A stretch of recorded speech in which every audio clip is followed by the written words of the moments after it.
Hi everyone, Christina here. Welcome to day 4 of the holiday card series. Today I'm going to be using another brand new set of products from Simon Says Stamps holiday release. This time I'm going to be using a kind of a suite of products called Critter Sweaters, and they're super fun. They're meant to be used together to stamp your own sweater pattern, and then you have a die cut shape of an animal. So it's going to be super fun. I'm actually going to create multiples of the same card because, as you'll see in a minute here, once you have all of those sweater design stamps onto your stamp press or onto your stamping positioning tool like a MISTI, you can use them over and over and over again, and you can duplicate the same card multiple times without much effort. So let's get into it. So here is the stamp set and the dies that go with it. They're both called Critter Sweaters. You can see there's all of those border stamps you can use to create the kind of Christmas sweater look. So I'm going to take all of those little stamps and I want to have them mounted on my MISTI stamp positioning tool perfectly. And I'm going to do that by taking some paper. I just wanted a color here so it'd be a little easier to see. And I used my T-square ruler to draw on a pencil line that's exactly straight and level. And then I placed all of the stamps onto that paper, and I used my craft pick if I needed to, just to kind of maneuver these in place. I used my fingertips, just holding them really lightly. You want to let the stamps go back to their original shape if they've been kind of bent or pulled a little bit. Just want to let those go back to their original shape and get them positioned just right. And I wanted to make sure that I had enough of the pattern there, so I brought over the dies just to check the size because I need them the largest pattern area for the bear. So after I had those on the door of my MISTI, I started to do some stamping. So I'm going to stamp this pattern onto white cardstock. The cardstock I'm using today is Neenah Classic Crest Solar White. This is the 80-pound version. And I'm going to be stamping the sweater pattern in 3 different colors. The first color I'm using is lipstick red. And if I would have really thought out the order that I was stamping these in, I would have started with a different color. And I'll show you why here in a minute. So this red stamp stamped pretty well on the first go. I just made sure that I walked my fingertips over every single area of that pattern to make sure that I had a nice solid image. So now I'm going to try to move on to a different color. And the next color I'm going to be using is called Spring Rain. It's also from Simon Says Stamp. And it's a really pale aqua color. Or not pale, kind of a mid-tone aqua color. And I knew after I already had inked up the stamp with all the red that transitioning from a red ink to a lighter color is always really tricky because the stamps tend to absorb a lot of that red ink. And even though, like you just saw, I tested it out and I stamped that red and it seemed like the red was all gone, it's really not. Now that red ink is mixing with that aqua color and I'm getting this weird brownish color. So I stamped it a couple of times using that Spring Rain just on some scratch paper, trying to figure out if I could clean it off just by doing that. And I realized that it really wasn't working. I even tried it a third time and I started to get a little more of the Spring Rain color, but it wasn't right. So I knew I needed to really clean this set of stamps. So now I'm using the Ultra Clean Stamp Cleaner from Simon. This is the Dauber version, and I just rubbed that across the stamps, and then I used a baby wipe, and you can see all that color that comes off. Like there was a ton of that red color left behind. And while this can be a little bit irritating, it's actually a sign of a well-made stamp.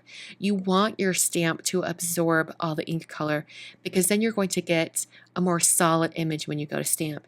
So while it's kind of annoying to have to clean your stamps like this whenever you use a red ink, it kind of just goes with the territory.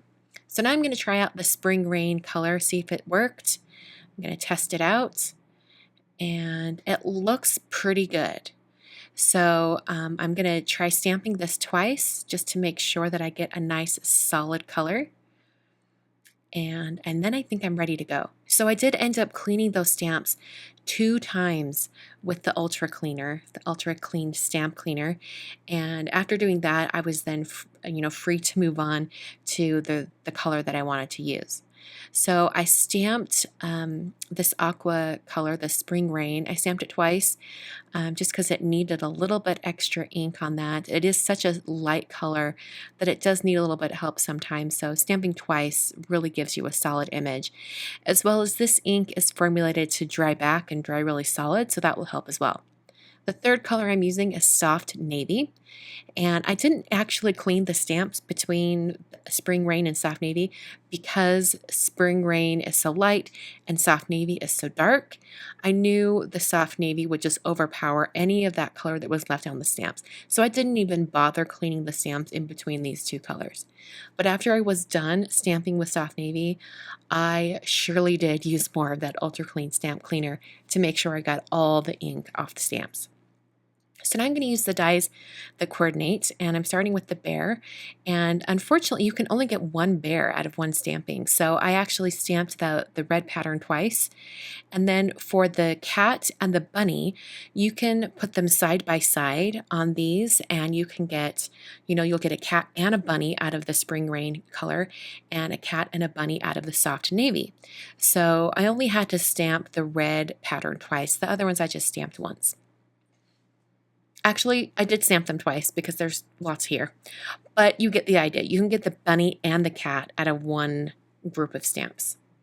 So now I'm going to move on to the faces of the animals. I'm mounting the faces on an acrylic block from Studio Katya, and then I'm using some intense black ink from Simon.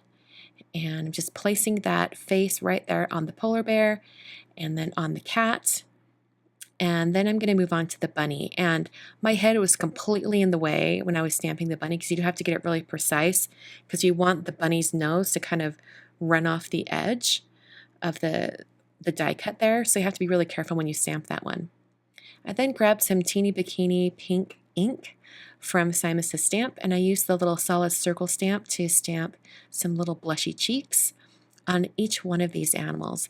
And on the cat and the bunny, you kind of have a little bit of an idea of where to put that, but on the bear, you're kind of on your own. You just kind of place it where you think it would be on his cheeks.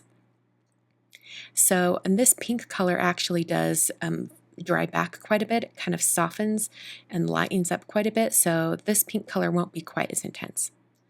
So for the cardstock to go behind these animals, I'm using two different colors. I've got Taffy from Basil, and then I also have Sea Glass from Simon Says Stamp. And I've cut those to be 3 3/4 wide by 5 inches tall.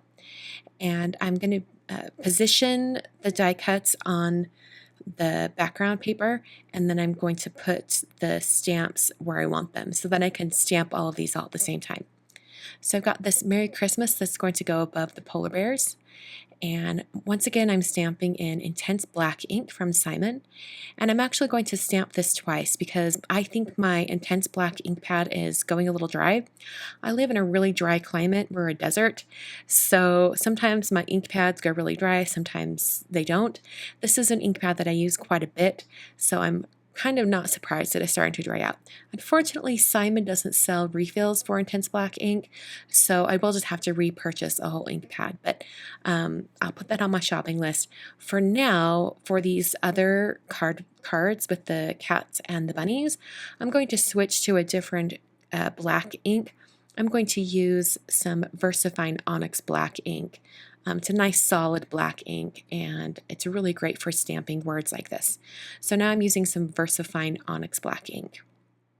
So I stamped all 4 of the Taffy cardstock squares, and it was super easy to move between these because I'm using my Misty Stamp Positioning tool, and it makes it really convenient just to keep the stamp where it's at, swap out the cardstock.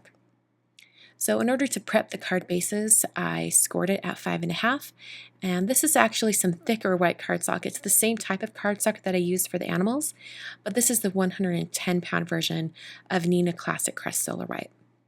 I'm going to use the extra large dot stencil from Simon to add a little bit of interest on the taffy cardstock that's going to go behind the cat and the bunny. I realized there was a lot of space near up the top, and I wanted to make sure that had a little bit of interest going on there. So I'm going to take some white pigment ink from Simon, and I'm just going to sponge on a little bit of this white shade, and it's going to give me a nice subtle pattern.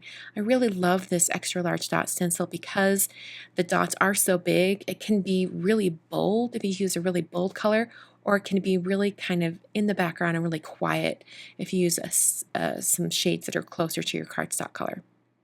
So the bear was a little too tall for the spacing. I just want a little more space between the bear and the words. So I took a ruler and a craft knife and just chopped a little bit off the very bottom.